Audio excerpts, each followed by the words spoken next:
Presentation of Neville Goddard's Believe It In is brought to you by audioenlightenment.com. Copyright 2012. All rights reserved.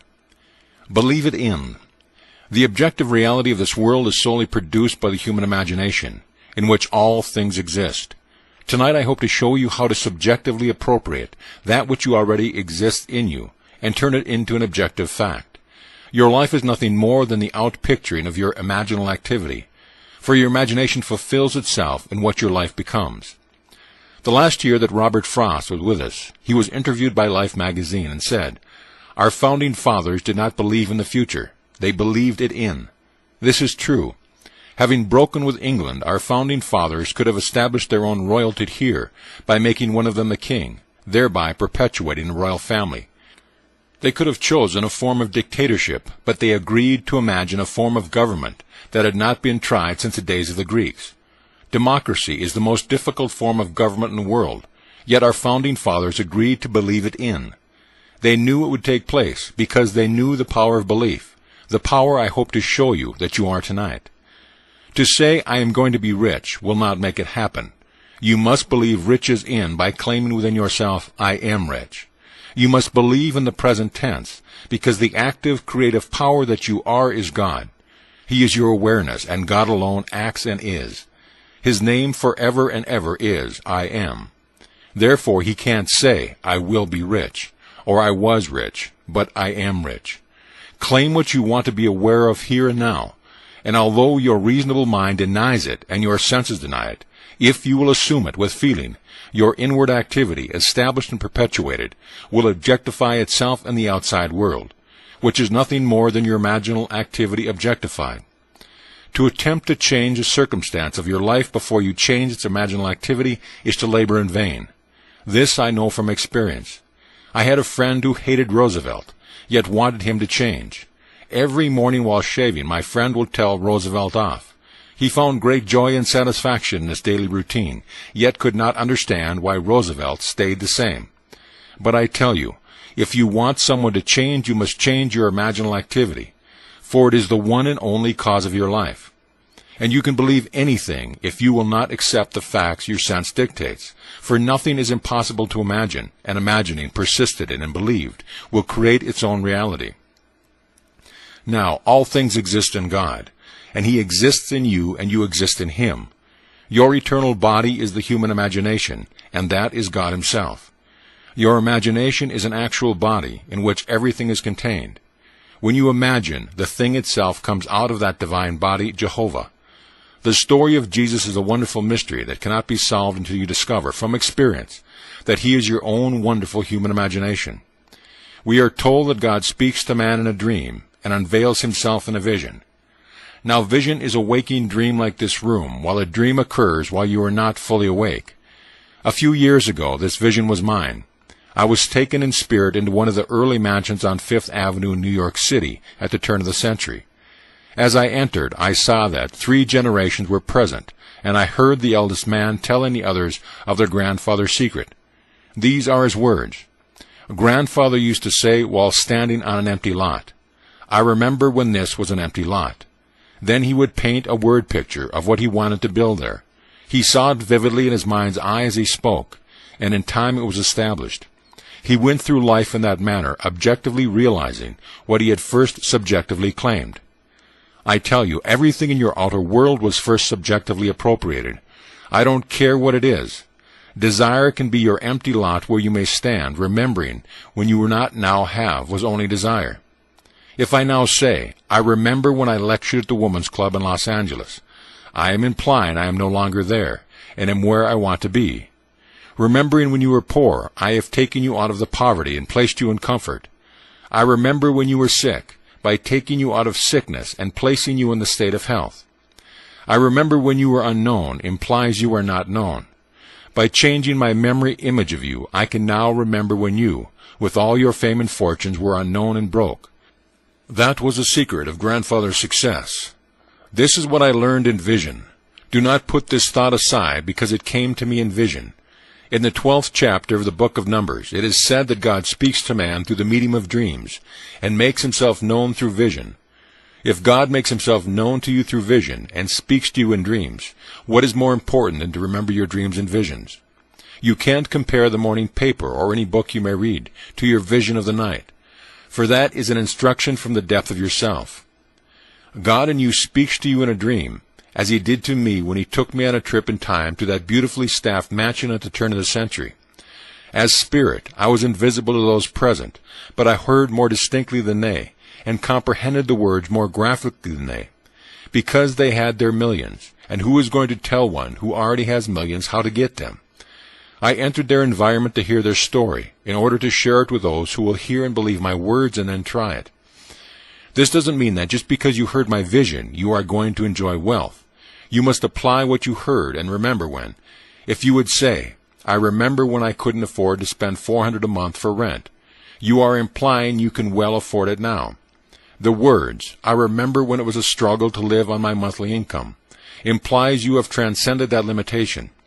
You can put yourself into any state by remembering when. You can remember when your friend expressed her desire to be married.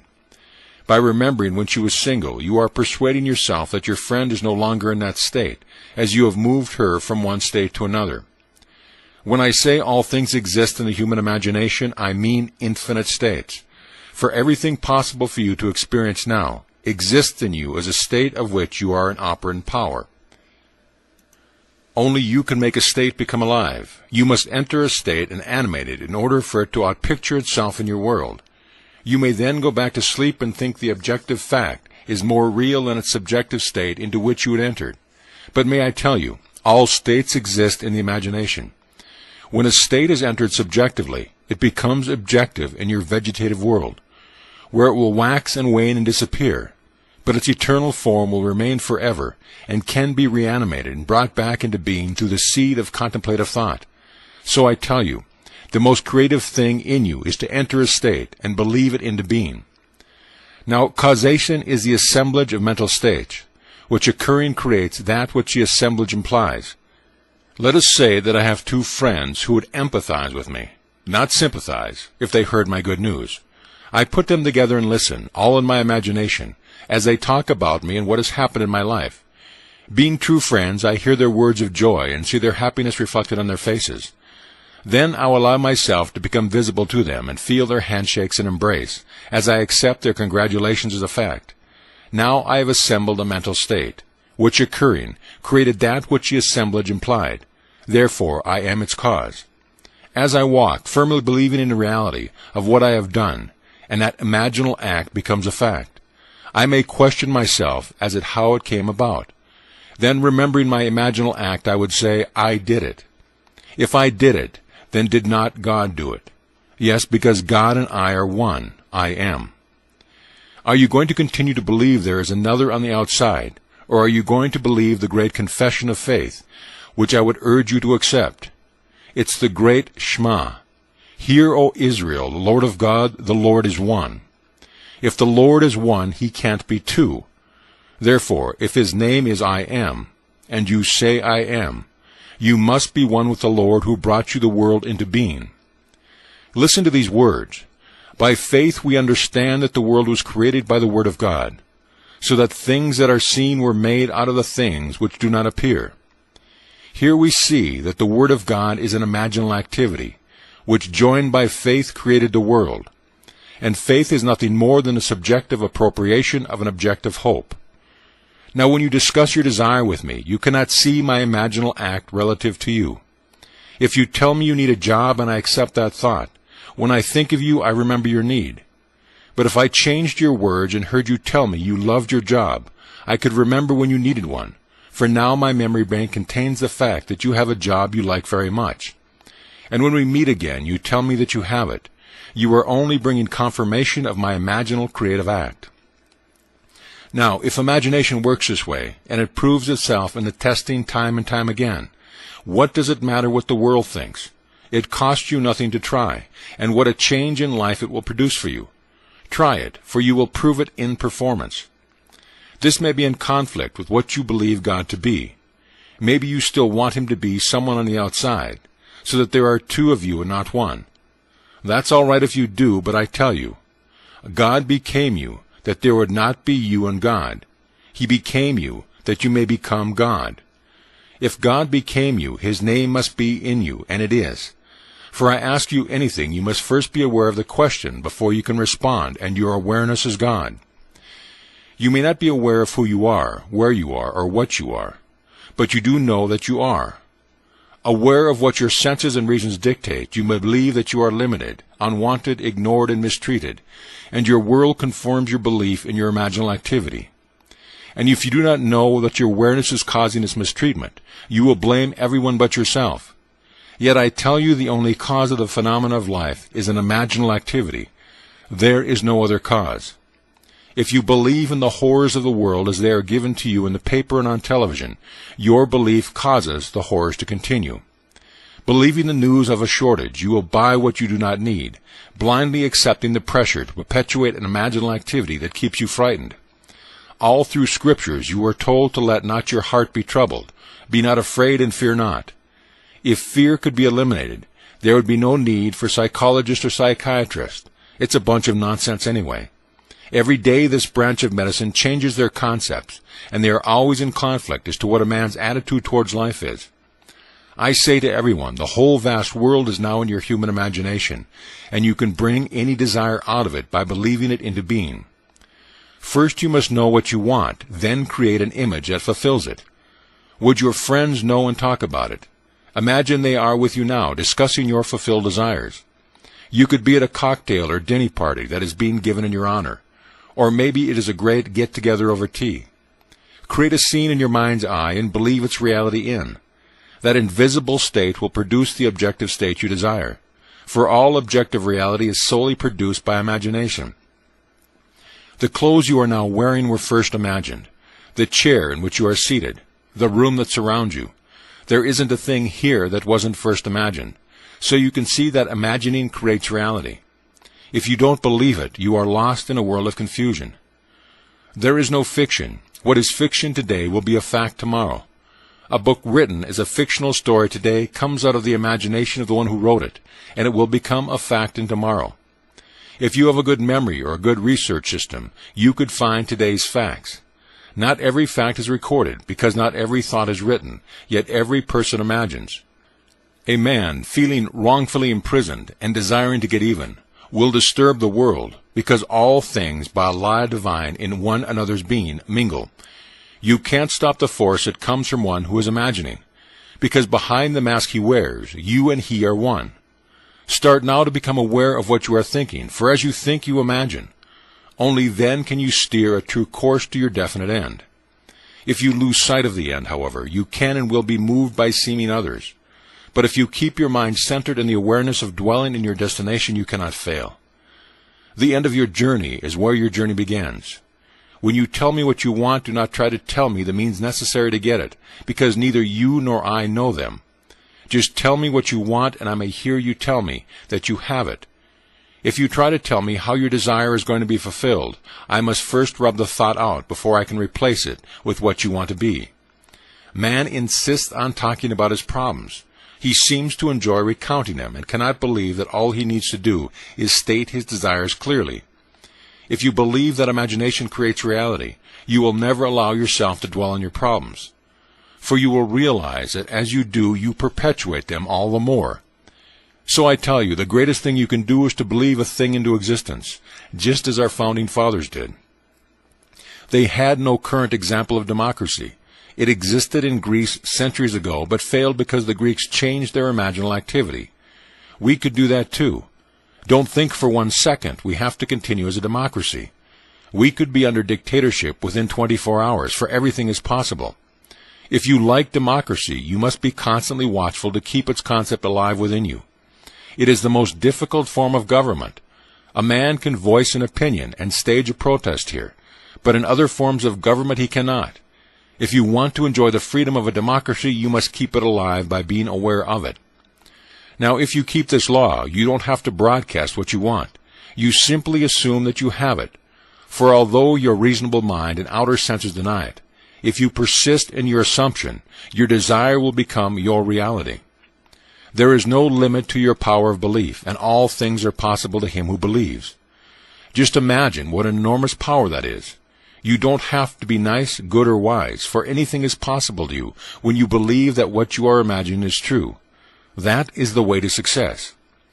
I believe any man who has been successful in life's venture has lived as though he were successful. Living in that state, he can name those who aided him in achieving his success, and he may deny that he was always aware of success, but his awareness compelled the aid he received. To believe your desire into being is to exercise the wonderful creative power that you are. We are told in the very first psalm, "Blessed is the man who delights in the law of the Lord. In all that he does, he prospers." This law, as explained in the Sermon on the Mount, is psychological. You have heard it said of old, "Thou shalt not commit adultery." But I say unto you, anyone who lusts after a woman has already committed the act of adultery with her in his heart. Here we discover that it is not enough to restrain the impulse on the outside. Adultery is committed the moment the desire is thought. Knowing what you want, gear yourself towards it, for the act was committed in the wanting. Faith must now be added, for without faith it is impossible to please God. Can you imagine a state and feel that your imaginal act is now a fact? It costs you nothing to imagine. In fact, you are imagining every moment in time, but not consciously.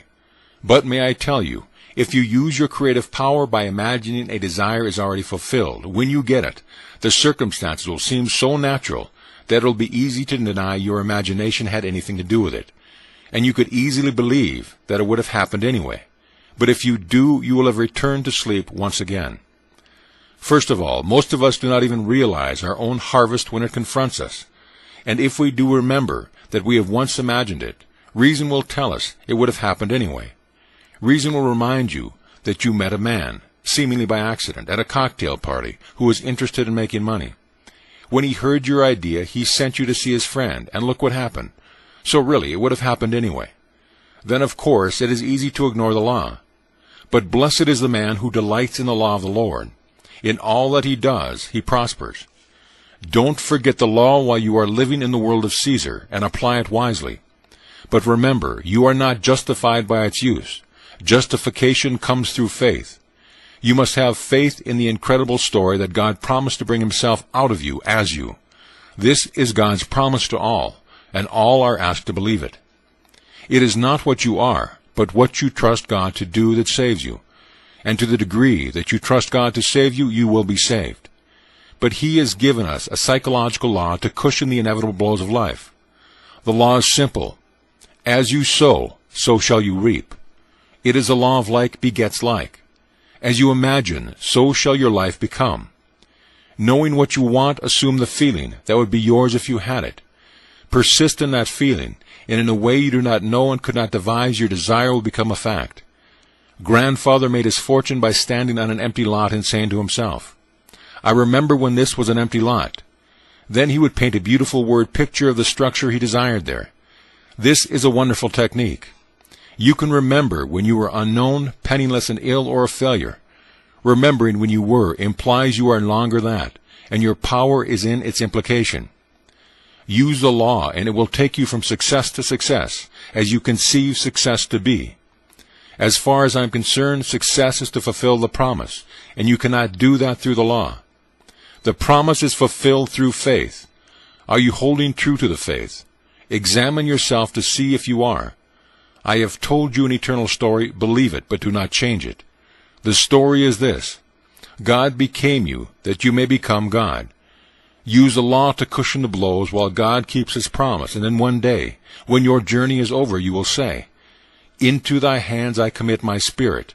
Thou hast redeemed me, O Lord, faithful God." That's the cry on the cross. Commit your spirit to your imaginal act. Relax and fall asleep knowing that its redemption is assured. Then when you least expect it, God will prove to you that he has redeemed you by awakening in you